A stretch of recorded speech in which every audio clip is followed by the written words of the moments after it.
Bonjour à tous, c'est Alexis Berger, le spécialiste de la franchise. Je vous souhaite la bienvenue dans la 7e vidéo de la série Ouvrir sa franchise. Dans cette vidéo, nous allons parler de comment obtenir le DIP et l'importance que celui-ci a pour votre projet d'ouverture d'entreprise en franchise.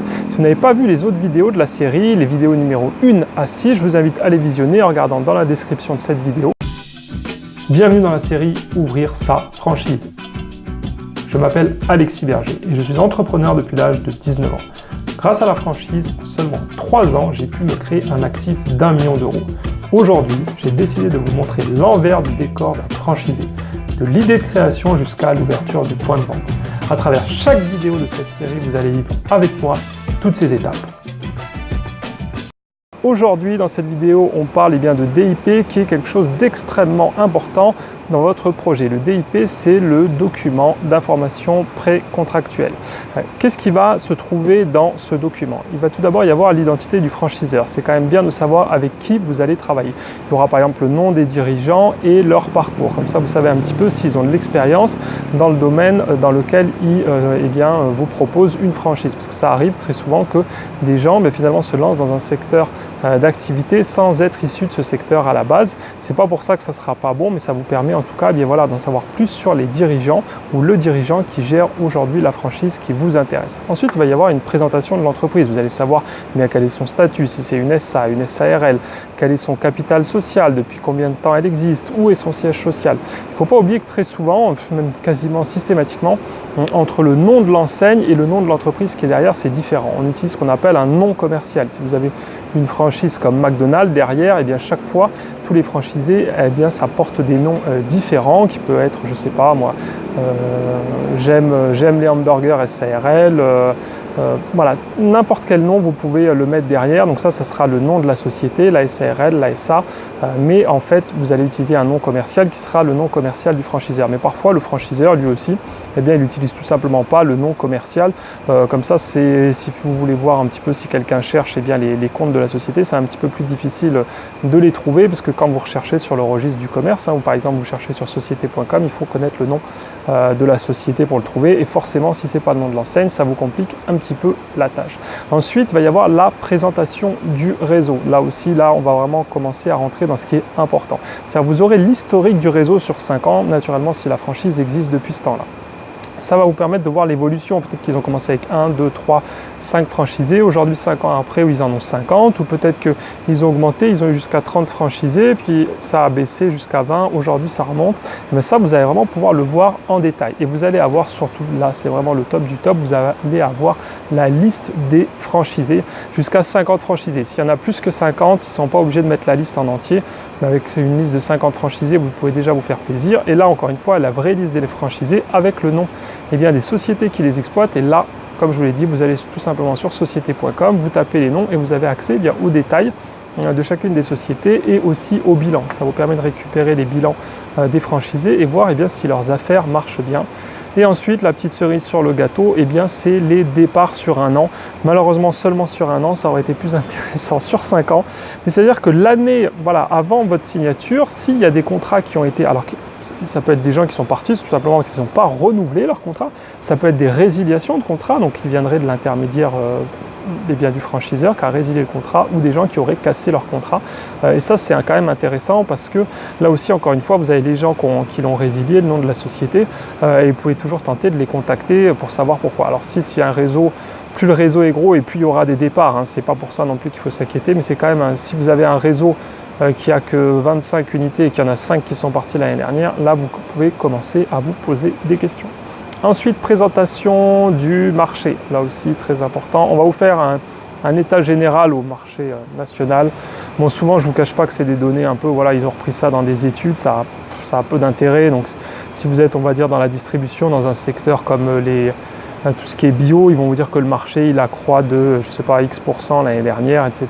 Que les gens, c'est quelque chose qui est tendance, que les gens plébiscitent, et bref, que les perspectives du marché elles sont bonnes.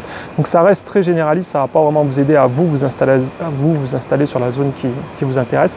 Mais ils doivent aussi faire une présentation du marché local qui là va plus vous intéresser. Donc normalement c'est pareil, c'est une étude qui est faite souvent par des sociétés qui sont spécialisées, c'est à peu près toujours les mêmes que vous allez retrouver. Donc là ils doivent vous indiquer quelles sont les rues commerçantes dans la ville, à peu près une indication des loyers.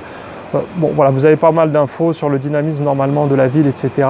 Mais je ne vous cache pas que selon les franchiseurs, c'est vraiment plus ou moins bien fait. D'accord. Donc là-dessus, c'est un petit peu la surprise à chaque fois. Il y a des franchiseurs qui jouent vraiment le jeu et qui font des études, on va dire, assez pointues et d'autres qui restent beaucoup plus généralistes. Ensuite, vous aurez les comptes annuels du franchiseur, les 2 derniers comptes annuels. Là aussi, ça ne va pas vous donner énormément d'infos parce que c'est les comptes du franchiseur, ce n'est pas des comptes de franchisés. Vous, ce qui vous intéresse, comme je vous l'ai dit tout à l'heure, c'est avec la liste des franchisés de trouver leur compte à eux, parce que les comptes du franchiseur, c'est pour voir un petit peu, vous, sa solidité financière. C'est intéressant, mais plus pour voir si le franchiseur est solide et si ses affaires marchent bien. Vous, pour votre business, ce n'est pas quelque chose qui va vous apporter grand-chose. Et ensuite, pour moi, ce qui est vraiment le plus important dans le DIP, le document d'information précontractuel, c'est que normalement, c'est pareil. Des fois, il n'y a que quelques clauses du contrat, mais souvent, vous avez une version du contrat de franchise en entier. Voilà, certains l'édulcorent un petit peu, ils enlèvent certaines choses, mais d'autres mettent vraiment une copie du contrat. Un contrat que vous pourrez négocier par la suite, naturellement. Mais voilà, vous avez une copie du contrat et ça, c'est quand même vraiment important. Pareil, encore une fois, normalement, vous les connaissez déjà quand vous êtes rentré avec le franchiseur, les grandes lignes, c'est-à-dire le montant de la redevance, la durée du contrat. Mais là, vous allez vraiment voir toutes les petites lignes et c'est souvent celles-là les plus importantes parce que là, on va vous dire justement comment fonctionne l'approvisionnement, est-ce que c'est un approvisionnement exclusif à 100%, quelles sont les conditions d'approvisionnement, quelles sont la fréquence de livraison, ce que vous avez le droit de faire, comment vous devez communiquer. Bref, là, on parle vraiment du concret et comment vous allez pouvoir faire tourner votre franchise. Donc obtenir le DIP, vous voyez un petit peu ce qu'il y a dedans, mais je ne vous cache pas que c'est pas souvent le plus simple, d'accord. Il y a beaucoup de franchiseurs qui traînent un petit peu la patte et moi je le dis souvent à des clients de la formation, n'attendez pas trop, mettez un petit peu de pression parce qu'il y en a, moi je pense à un client en particulier, Anthony, il a visité des locaux, etc. Il a vraiment bien bossé son truc et il n'avait toujours pas le DIP. Et quand il a eu le DIP, je ne dirais pas la marque naturellement, mais il a été refroidi et il a trouvé effectivement, en regardant, comme je disais, les autres franchisés, les comptes, que c'était pas si bon que ça et il a fini par faire marche arrière. Donc je lui ai dit c'est pas grave, tu as quand même bien appris, tu as visité des locaux, mais c'est dommage d'être allé si loin. C'est pour ça que je fais vraiment cette série gratuite, ouvrir sa franchise. Je vous conseille vraiment, les étapes que je vous donne, là on est dans la 7e vidéo, elles ont vraiment un sens, ces étapes. Et c'est dans ce sens-là que je vous conseille vraiment de gérer votre progression et votre ouverture, d'accord. Parce que si vous faites certaines étapes avant, comme la visite de locaux avant d'avoir le DIP, pour moi ça n'a pas d'intérêt, d'accord. Et après, comme je dis toujours aussi, quand vous êtes trop engagé, que ça vous prend trop à cœur, c'est très difficile d'arrêter et de faire stop. Alors, Anthony, il a eu le courage, il m'a demandé ce que moi j'en pensais, parce qu'il avait quand même suivi toute la formation, je le suis depuis un petit temps, on en a discuté, et voilà, je lui ai dit, écoute, moi aussi, je pense que c'est peut-être pas ce qui te convient le mieux, ou la ville. Voilà, il avait vraiment une ville où il veut s'implanter lui. N'oubliez pas aussi que des fois, c'est pas que de la faute de la franchise, c'est peut-être aussi qu'elle a la connexion avec la ville où vous voulez vous installer est pas optimale. Moi, je pense que lui, en l'occurrence, il était dans une ville un petit peu petite pour la franchise avec laquelle il voulait travailler. Je récapitule quand même les vidéos qu'on a vues précédemment. D'abord, on trouve son secteur d'activité, très important. Une fois qu'on a le secteur, on trouve la marque avec laquelle on veut travailler. Ensuite, on contacte le franchiseur. Donc, c'est là qu'on établit les premières relations, j'ai envie de dire. Ensuite, on le rencontre. Ça, c'est quand même quelque chose de très important. Il faut quand même tisser un lien avec des gens avec qui vous voulez faire du commerce. C'est presque, j'ai envie de dire, partager une partie de votre vie. On est sur des contrats de 5 à 7 ans. Pour finir, il faut définir sa zone d'implantation. Important, c'est exactement ce que je viens de vous dire avec Anthony. Et puis, obtenir le DIP.